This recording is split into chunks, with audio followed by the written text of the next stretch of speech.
UFC Lerone.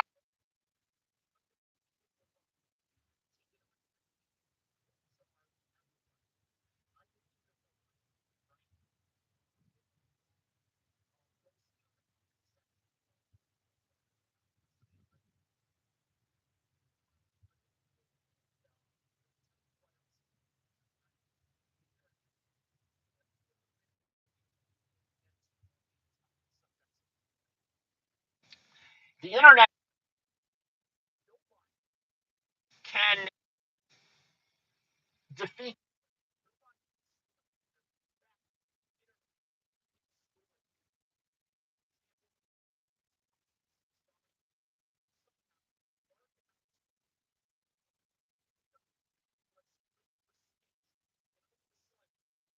Still,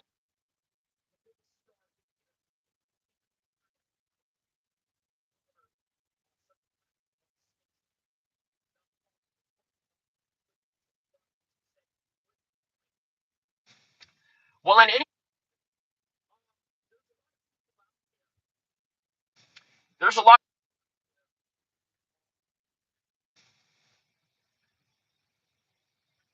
who suck.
with this,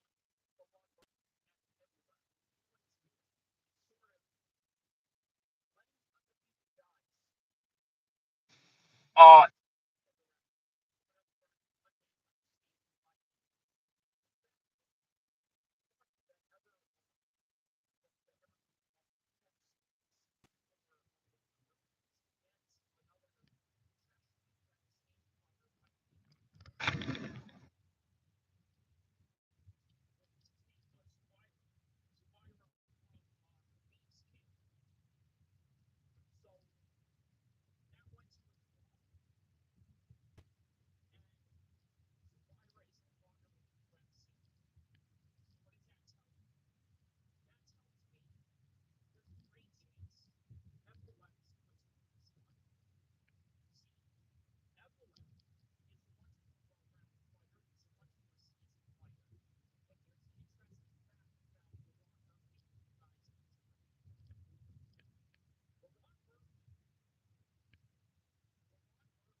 Uh,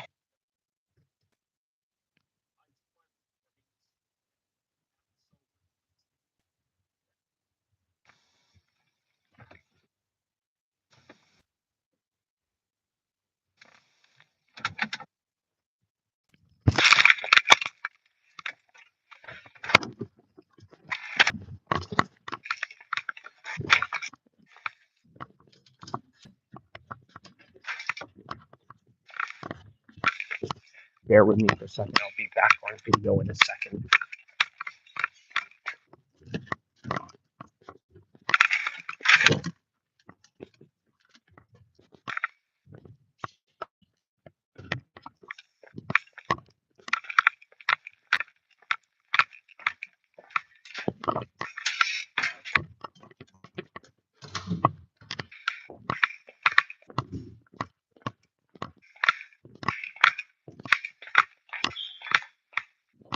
All right, guys, we'll be back on video in a second. Just bear with me for a second.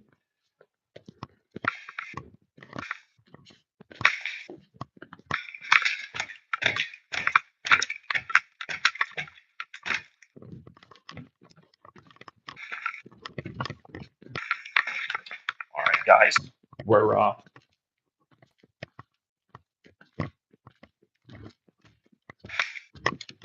hit the like button, hit the subscribe button right now.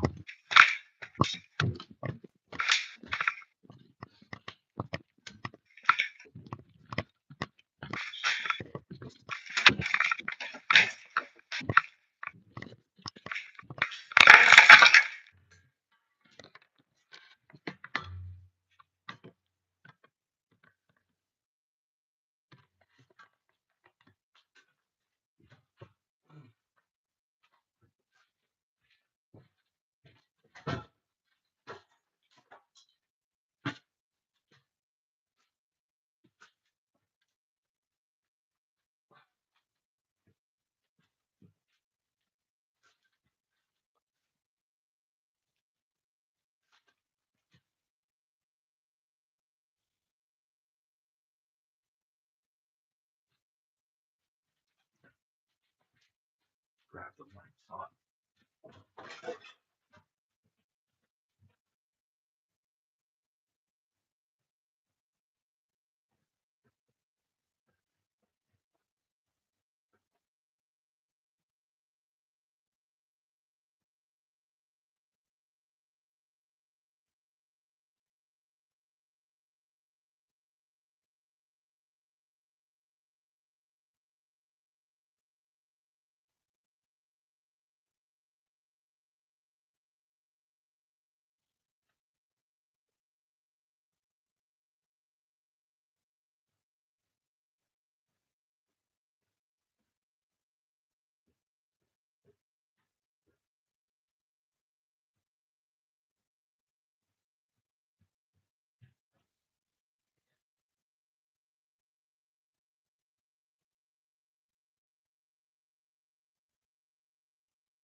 All right, we're back.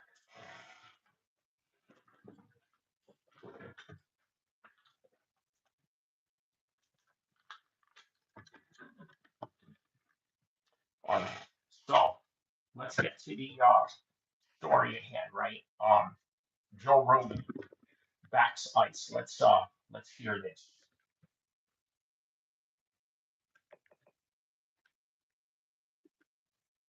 Rogan partially blamed Freddie for his own death. He also went on to blame the mentally ill left for making I feel unsafe. He said the left wants these deaths to happen. Oh my god. Dude, he's,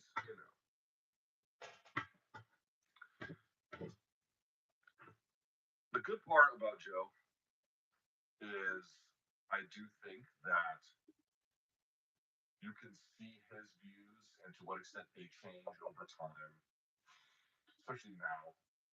And you can see that there's a little bit of swing voter in him.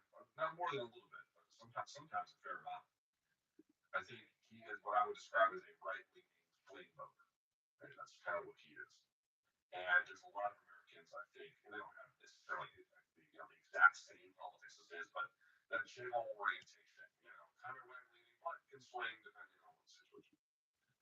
And I think that it's instructive to see how his mood shifts. It tells you, I think, a lot about or doesn't. And to what extent that might be happening elsewhere. But he is just unbelievable to me at times. He really, I'm just like, I don't know what to say. The President's Day sale is happening now at RC Willey. Shop incredible store-wide savings today. Looking to upgrade your kitchen or find the perfect sectional? Okay, dumb question. I'm gonna get you up out of here just for that. Yep, you're sent to the shadow realm. There it is. You're up out of here. All right. So he's calling Joe Rogan a swing voter, right? Joe Rogan, the reason for his popularity, in particular in America, but of course elsewhere in the world, is predicated on the fact that he comes across as a centrist. A lot of Americans, by the way, are centrists. Okay, this is the reason why we have Republicans in one era of America and then Democrats in one era of America as a president, right? Because they are always swinging one way or the other, and nobody is really, or at least for the most part, at least within a majority of the American apparatus, nobody is really a one party type of person, right? In fact, you often hear people say something to the effect of, well, you know what, I never was really into politics, but now that Donald Trump came into the game, I decided that I'm going to throw my hat in there and act like, I have something at stake. Okay, here's the thing. Here's a hot take that I think a lot of you are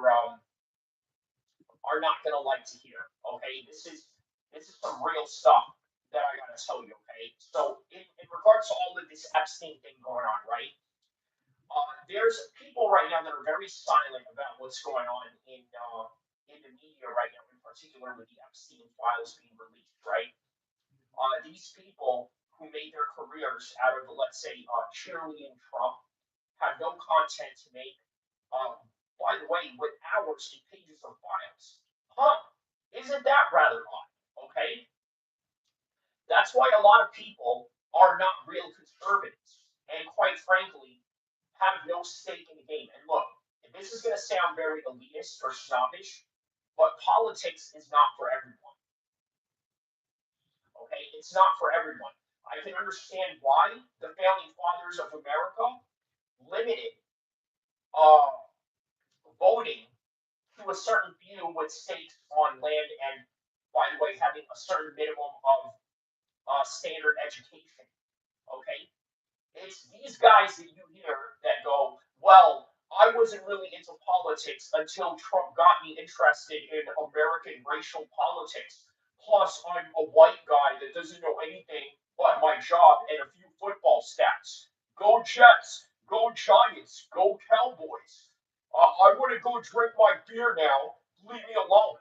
Okay, it's those guys that I just quoted right now and just completely mocked who are the problem with this whole entire situation, right?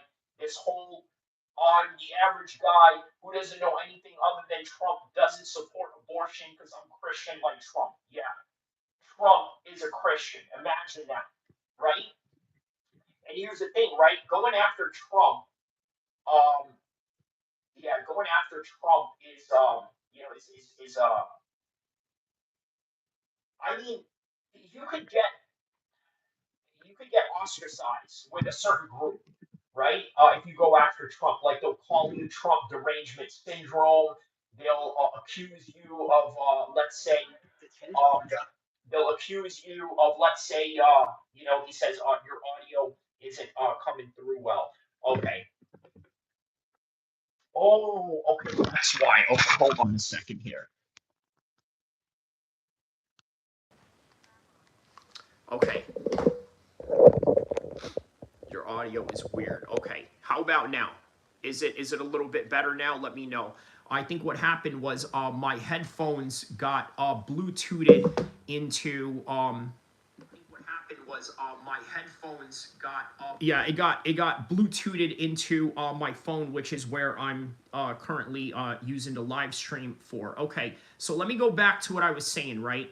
Okay, about Trump and this whole Trump derangement syndrome thing they have going on, right? There's people out right now that have literally made their careers, okay, cheerleading for Trump.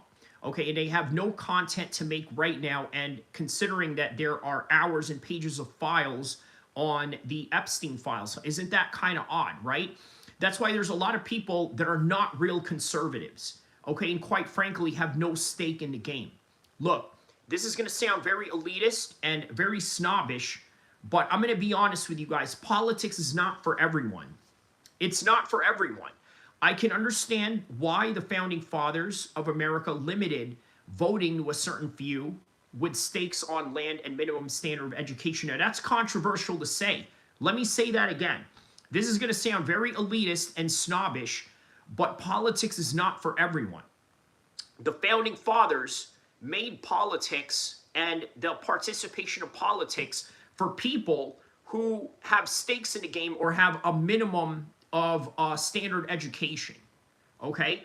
And I also do understand there's controversy behind saying something like that because there's a racial element to that as well. Well, in 2026, we don't have to practice those same racial elements that they did in 1776, but we can practice in the same way as, do you own land? Do you own property? Do you have a certain bare minimum standard of education for you to even speak about politics? Right? Like, those are the criterias that I'm looking at, not necessarily the racial politics of 1776 where, most of the people would not even be able to participate in any of these things. Certainly not AOC, certainly not me, certainly not Candace Owens, certainly not anybody who does not look like George Washington, okay? But that's what you need to have in order for you to participate in American politics, a certain minimum standard. And look, it's always these guys that you hear go, well, you know what? I wasn't really into politics until Trump got me interested in American racial politics. Plus, I'm just a white guy that doesn't know anything but my job and a few football stats. Yeah, let's go Jets. Let's go Giants. Let's go Cowboys. I'm drinking my beer now. Leave me alone, man. Okay, those guys. It's those guys that I just quoted and literally mocked right now who are the problem with this whole, well, I'm just the average guy who doesn't know anything other than Trump, other than Trump doesn't support abortion because guess what? I'm Christian like Trump. Yeah. Imagine that. Trump is a Christian now all of a sudden, right? It's very ridiculous, but on any regard, let's go back to what Luke Thomas was saying here. Guys, we haven't even begun to get to the point where ICE is going to have a network of detention sites all throughout the country. Here locally, they bought a huge property. We don't know yet. Actually, we don't know yet, but it is believed, it's being reported in certain places that ICE bought a warehouse out in Hagerstown, which is not far from here. Not too far from here. And that they might have a place out there, but they're opening up a network of them all over the place. I have an interview coming out with Spencer Ackerman. Spencer Ackerman, you might recall, is a Pulitzer Prize winning journalist. He got his Pulitzer Prize for some of his reporting that he did with Glenn Greenwald in the Snowden files around 2013 or so. And one of the points he makes is that it's impossible to understand that ICE exists without realizing that it is a extension of the war on terror brought home. It's not just boomerang theory, but it's this, for example, Alligator Alcatraz has this kind of like black sidization of where we're putting these detention camps, to say nothing of the fact that in addition to that, you have this, you go and look at these DHS memos where they're saying you can enter a home on an administrative warrant, which is a total contravention to how we understand the Fourth Amendment. You're having these, this is what John Yoo, U is spelled Y-O-O, would do when he was writing up legal justifications for torture at Guantanamo Bay. They create these extra legal set of both procedures, contexts, and justifications for behavior, and it goes on and on from there about surveillance state and you name it. It is the war on terror that we brought to others. This is the internal.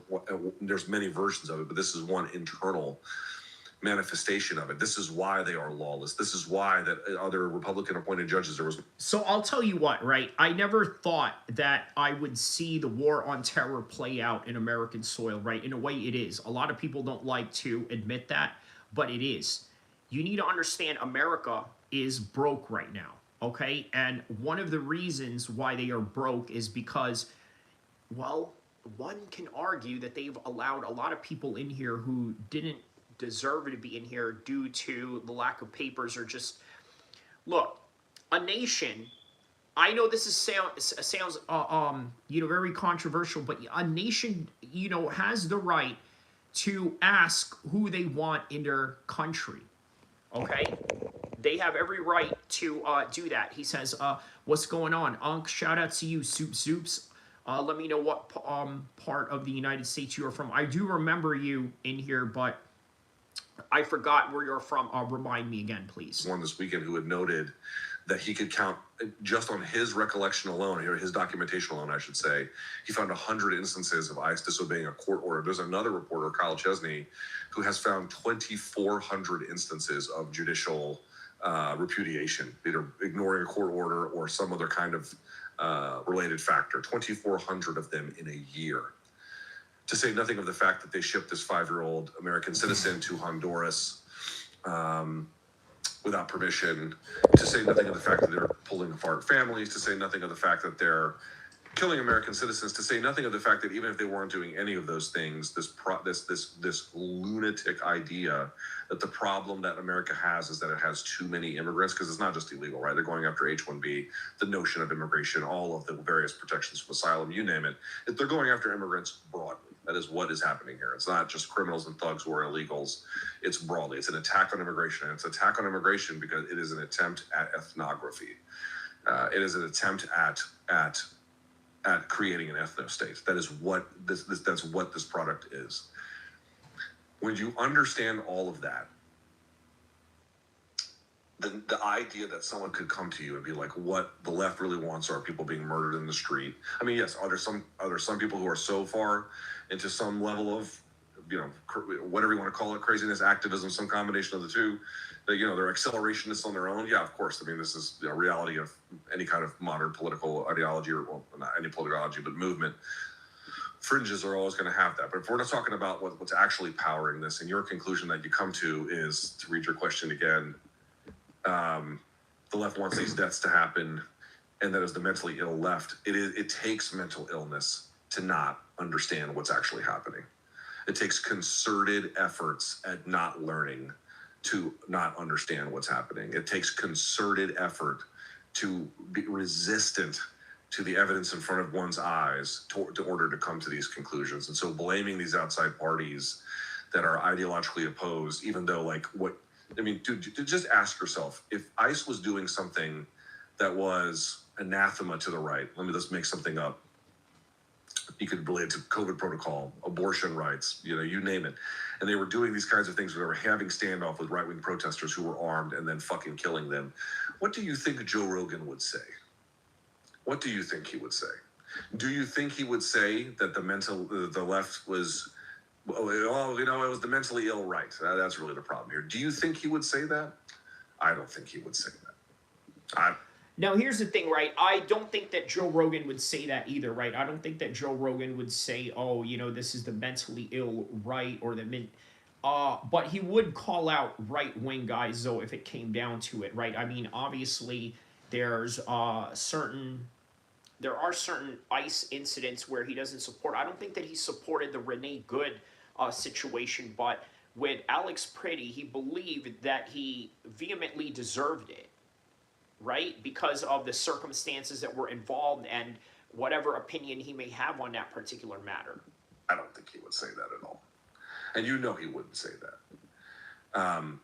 The reality is you have an out-of-control paramilitary force of the executive branch that has been told they have impunity, that is going into communities, macing them, harassing them, destroying them, causing any number of harms, visible and unseen.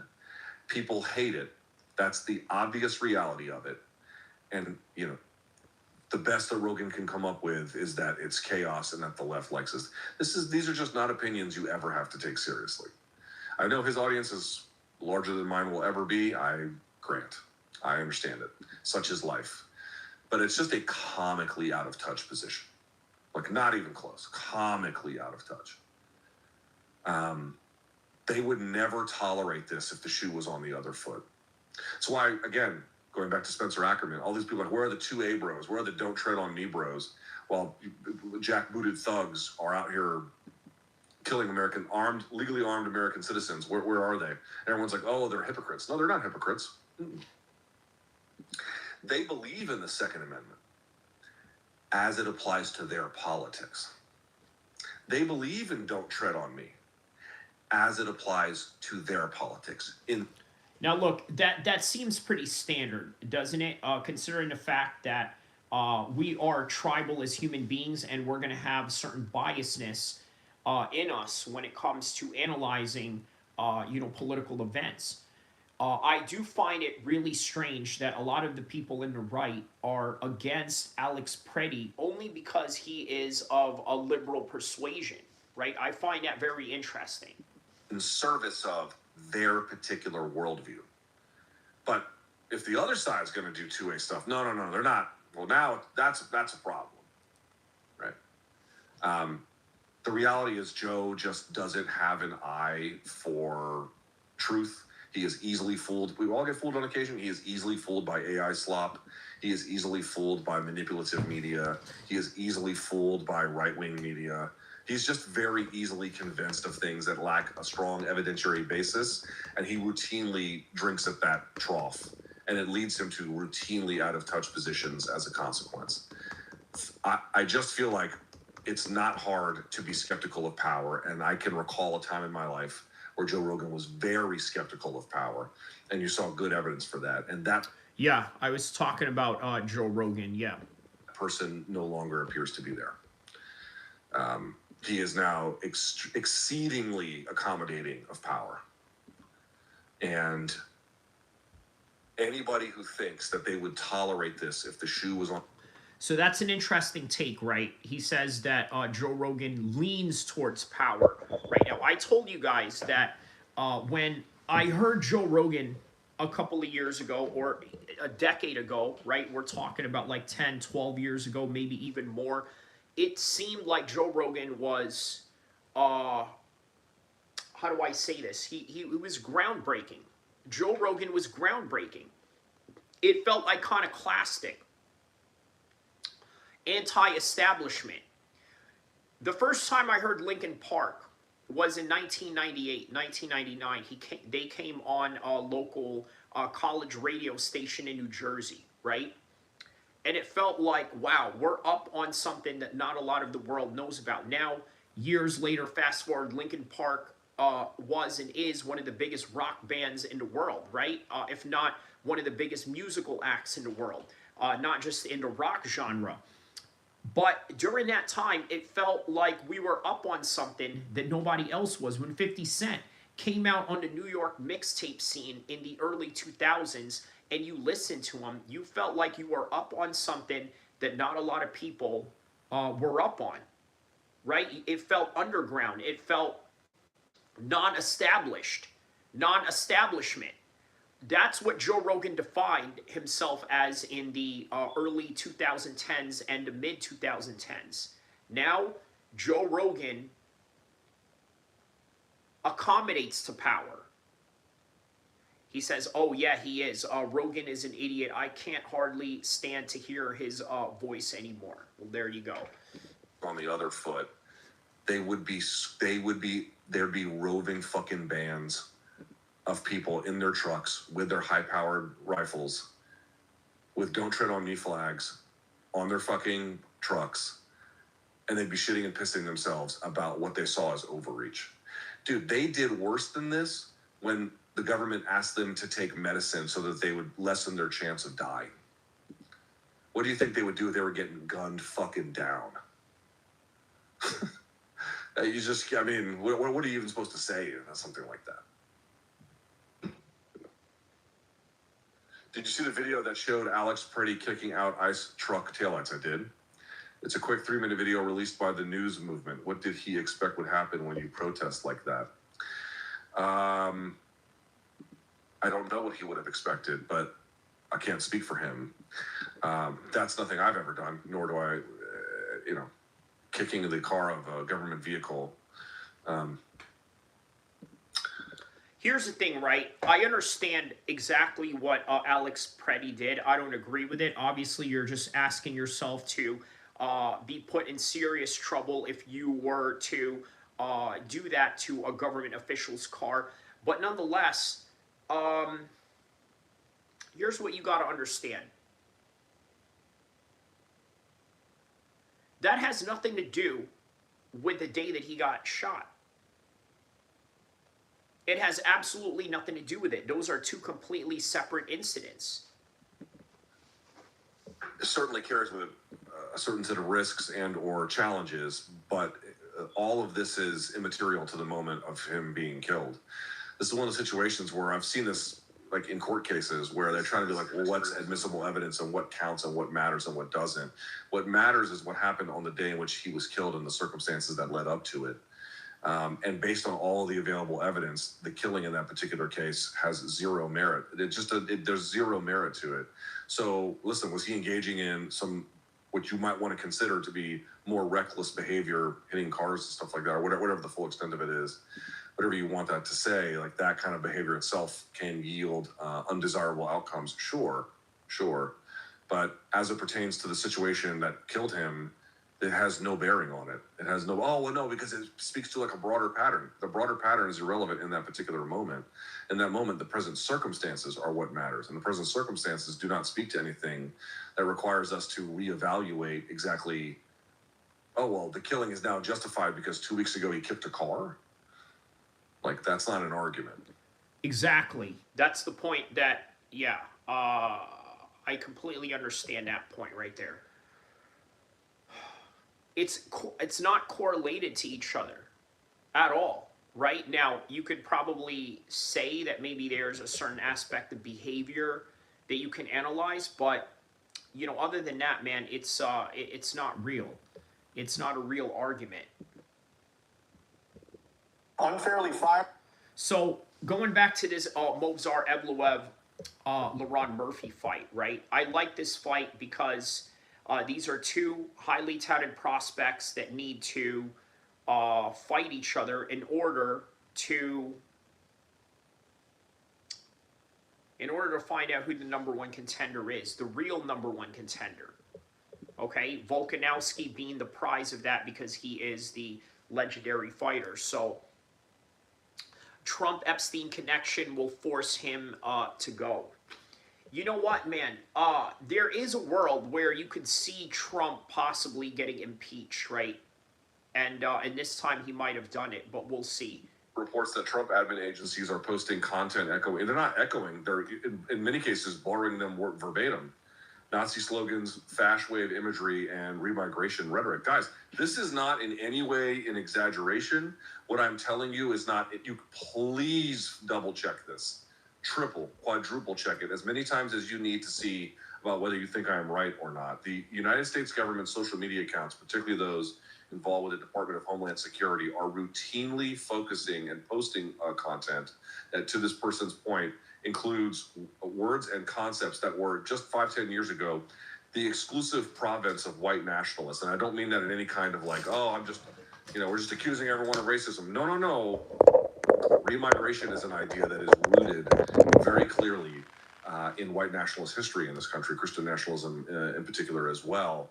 And they're just out here openly using those particular words and then defending those concepts, as well as any number using other slogans that were used by white nationalists, even parts of the German Nazi Party, right? I mean, there's not even a 7 degrees of Kevin Bacon. And look, you got to understand, one of the biggest reasons for having ICE is an ethnocentric uh, rearrangement. That's really what it is. There's a threat of there's not enough whites that are having kids, so therefore we need to go do something about this. There's not enough people that are doing X, Y, and Z, so we need to do something about this. That's primarily what it comes down to. Separation, it is merely a Google Translate away where they took one from German and then put it into English. I'm not exaggerating whatsoever. They're giving the fucking game away. The game is not to take care of the criminals and the rapists, although, yes, taking them away would be great. I don't think anyone's necessarily opposed to that. It is trying to undo the country that has been this way since we reopened immigration in 1965. That is what they want. They want to return, essentially, to 1964. That is what they would like to do, where you did not have significant immigrant communities in all various parts of the United States living their lives, enriching the country, and the various things that immigrants do that we know that they do. They want to change all of that. And why do they want to change all of that? Because the guy that Trump, who I don't necessarily think is exact. He says ICE is like King Herod's army, the Pharaoh's army, and Nero's army after God's like back then. Going after God's like back then. Explain, yeah, you're going to have to explain a little bit of that. He says ICE is like Herod's army, Pharaoh's army, and Nero's army after God's people like back then. Oh, okay. So in other words, you're saying that they are basically going after, the people that are in particular that have received the message from Allah. Now, obviously, the Jews come into that play because the Jews were the first people on earth. The first people to have received the message of God, although at least within the Abrahamic traditions, right? So, yes, obviously the Muslims are also people that are targeted as well, right? You could argue that because we do have the latest message from Allah Almighty. So, exactly all the same as Stephen Miller, but he put Stephen Miller in charge of this, and he is out of. So, in other words, they're trying to create an ethno-state concept, right, or goal that they have in mind, and they basically want to roll back the 1965 immigration period where there were less minorities and less people migrating here, whereas after the 60s, 70s, and 80s, more people started coming here. Read his fucking Twitter feed. Read it. See what it looks like. Christy Noem simply going along for the ride, or God only knows what her actual, beliefs are one way or the other. But certainly Stephen Miller's. This is not in any way debatable. This is not in any way challengeable. This is what they are doing. They are trying to secure to the best extent possible, and they don't care what methods they have to use to get there. They want an ethno-state. That is what they want. They want an ethno-state. They want an America, and they idealize a time that was after the 1924 National Origins Act and before immigration opened up in 1965. That's what they want. They want to go back to that period, which, yes, after World War II, there was a bit of a boom, but that was due to a particular set of economic circumstances built by the war. And I would say actually after 1924, they had a period of significant economic hardship. Of course, not related simply to immigration itself, but it was exacerbated by some of the things that they had done. And actually, studies have been done by Zeke Hernandez and other ones have pointed this out, where they actually looked at what firms domestically that had, some degree of immigrant owners, immigrant laborers, or immigrant ties to the host nation that it came from, and how much worse those businesses became at delivering, and how much it dragged down other businesses in terms of patents created, trademarks, innovation at the firm, you name it. It had a very negative effect on the country. Mario says, I am an American citizen that is Meso-American. I haven't had a run in with ice yet. Okay, I wonder if I will. Depending on what part of America you are from, or how active they are in your particular city, or just if you happen to run across an asshole cop or agent that wants to harass you just based on ethnic appearance alone. Yeah, all those things would have to vary into those factors. I keep trying to explain to people you can't get an ethno state without harming what has made us good. These fucking idiots in power do not seem to grasp the conditions under which and why they don't understand why America thrives, what actually is its success. And what I keep trying to tell people, and I'll move on after this, what I keep trying to tell people is one of our great success stories, what we're very good at, is actually taking overseas populations and then turning them into very productive members of society. In fact, and that is true. We do have a lot of productive members of society from people across the world. However, there is still a problem with a certain groups, X, Y, and Z, right? Not all of them, right? But obviously not all groups are the same, right? They have different agendas, they have different reasons why they come here, and they have different statuses in their country. For example, with the Venezuelans that have came here, a lot of them were former prisoners that were just basically sent here for whatever reason, and maybe just start a new life. But old habits never die from where they're from, and they bring that BS over here. And you saw what happened with Trende Aragua took over an apartment complex. So these are things to take a look at. All right, guys, we got about 10 minutes that we're going to run for this show. In the meantime, let's talk about Lerone Murphy and Evloev. Let's see if there's any content with Lerone Murphy. Okay, so Ariel Hawani reacting to Lerone Murphy. Whoa. And Evloev. I just built a budgeting app in Base 44. Nina just built an app. Impossible. We've been talking a lot about Lerone Murphy, not only today, but over the course of the week as we headed into UFC 325. I couldn't help but wonder while watching that fight, I wonder what Lerone is thinking about all this, because a lot of people, including myself, thought he should have been fighting for the belt on Saturday night. Well, we find out this morning he's returning to action finally on the 21st of March in London against the one and only Movsar Evloev. We suspect that's a number one contender fight, and he's kind enough to give us some time here after the big announcement. Let's say hello to Lerone Murphy. There he is. The man is here. Hello, Lerone. How are you? I'm all good, brother. Just finished training. Just on my way home, actually. But all good. I appreciate you. He's got that real Manchester accent. I just got home, really. Just about to do an interview with you.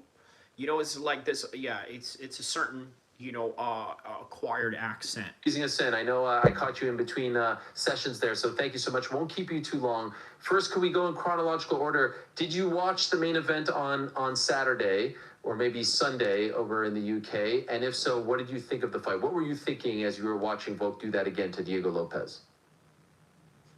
I think everybody knew what was going to happen in that fight. Volk, to be fair, Diego made some adjustments. He looked better. He looked better, to be fair. But Volk's just got his number, and everybody knew that. Yeah, he looked better, but at the same time, man, it wasn't enough. Was going to happen. So Volk looked good as well. So, but it hurt watching that fight, thinking I should have been there in it. But we've got a new fight in our hands, so let's get it. I was just going to ask that. So as you're watching that, are you... And I would argue this fight between both of them is probably a lot harder than Volkanovski itself. Like, that is a reason why it's, to kill off the talent from each other. So thinking about you being in there, it should have been you, how you would have fought him. Are those thoughts going through your mind? Yeah, it wasn't really, it should have been me. It was just more so, how would I have dealt with that fight? And I really believe that Father Time catches up with everybody. And I think if I was in there, I would have got the job done. That's no disrespect to Volk. Great fighter, obviously on top for a reason. But I just seen a lot of things in there that I would have been doing. You're feeling like he's getting to that point? When you talk about Father Time, you're feeling like he's getting to that point where he is ripe for the taking? I think it's just only natural. It's only natural. Everybody does. And I think obviously it's a fight, anyone can get clipped, but I just think the shots that Diego was hitting him with, I don't know, man. I don't know. It's hard to say from the outside looking in, but I just feel like right now I am the best in the world at featherweight. I remember when we spoke when they made the decision to go with Diego against Alex, and we had you on the show, and you were. I might have to disagree with him on that. I think that Evloev is the best featherweight in the world. But that is why we have this fight at 145 coming up to prove exactly that, right? To prove exactly who the best 145er is. Now, the reason why I say it's Evloev who is a better fighter is because Evloev doesn't have a blemish in his record at all in terms of being dominated or having any type of trouble in a way that, let's say, Lerone Murphy had with guess who? Zubaira, and that's no disrespect to Zubaira, but we all know Zubaira is not a contender-worthy fighter. He says the UFC needs to quit with silver spoon contender. Just let the best fight the best. The brand is taking a hit. Yeah, they're taking a hit based on the fact that they think putting on these exciting matchups that the casuals like will somehow get them over the top. Now, are they right? Is there any correction to that? We'll have to wait and see if there is any metric or analytical data that supports the fact that people want to see Diego Lopez versus Alexander Volkanovski more than they would have seen, let's say, Movsar Evloev or Lerone Murphy. You know, saying i.e. Patty. Yes, obviously that is who you are referring to when you are saying silver spoon contender. Right? So that's a new term right there. I'm going to use that, right? Silver spoon contender, right? Sean O'Malley is another example of that. Correct. You were pretty upset, at least as far as, like, Lerone Murphy being upset goes. Like, you don't strike me as someone who gets really mad, but I could tell that you were a little bit annoyed at how things had turned out, and you were trying to be, you know, the most respectful and classy guy possible, which you usually are. How long did it take for you to get over that decision and say, all right, this is it, I now need to focus on the new task? How long did you sort of have to sit with that? Yeah, do you know what? I've just learned in life you can't cry over spilt milk, and what is it is, isn't it? So me sulking is not going to change anything. It's just like I've just got to go and deal with the next thing in line, and obviously they've given me a. By the way, that's a very beautiful and stoic attitude to have from Lerone Murphy. Match up now. I've got to get through this next guy, which I believe we're the two of the best in the world right now. It been for the title. I think undefeated versus undefeated. I will save that for this title. It would have been a better story, but it's a great fight. London headline, and the winner will win. You know what? I didn't think about that. That would have been good, right? Let's say he fought Volkanovski for the Paramount, right, and then knocks him out in Australia in his own home country, and then he goes and sets to defend against Movsar Evloev in London. Right, but obviously London is a fight night card. It's not a UFC pay-per-view card, but they could have easily converted it as a result. He says, imagine Murphy lost to Pico. Oh, I know, man. I know. In hindsight, going into it, there was a chance, but obviously in hindsight, we saw that Murphy is really an elite 145 fighter, if not an uncrowned champion or an interim champion material at best. And that is because, you know, I just don't think that he has the chance against Movsar, but we'll see. Title, I believe, so let's get to it. When did you find out that this was the next fight for you? This was the date, this was the opponent, this was it? Just a few weeks ago, you know. Just a few weeks ago. But obviously, seeing the way the division mapped out, it was obvious that they was going to go with that fight. Okay. And have you been told, or your management, have they been told, you win this fight, you are 100% getting a title shot? Is this going to be billed as a true number one? That's not a guarantee, but let's hear what he says here. He says Pico would have got a title shot after beating Murphy. Okay, I see what you're saying now. Yes, so imagine if Murphy lost to Pico. Yeah, Pico would have gotten a title shot immediately after. Right, because he's an undefeated guy. Murphy is an undefeated guy, but he's an undefeated guy for a reason, and there was a reason why I picked him going into that Aaron Pico fight. One contender fight. It should be, but you know sometimes they don't make those announcements or make those promises. Shopping with you? There it is. So yeah, they don't always make those promises, and that is true. He says, I hate this double standard ish in the UFC. I totally agree with you. Guys, listen, if you want to see the rest of that interview, go check out Ariel Helwani. Wanted to keep this under an hour. That is all that I have for you guys right now. Don't forget to like and subscribe. I'll see you in the next one. Inshallah.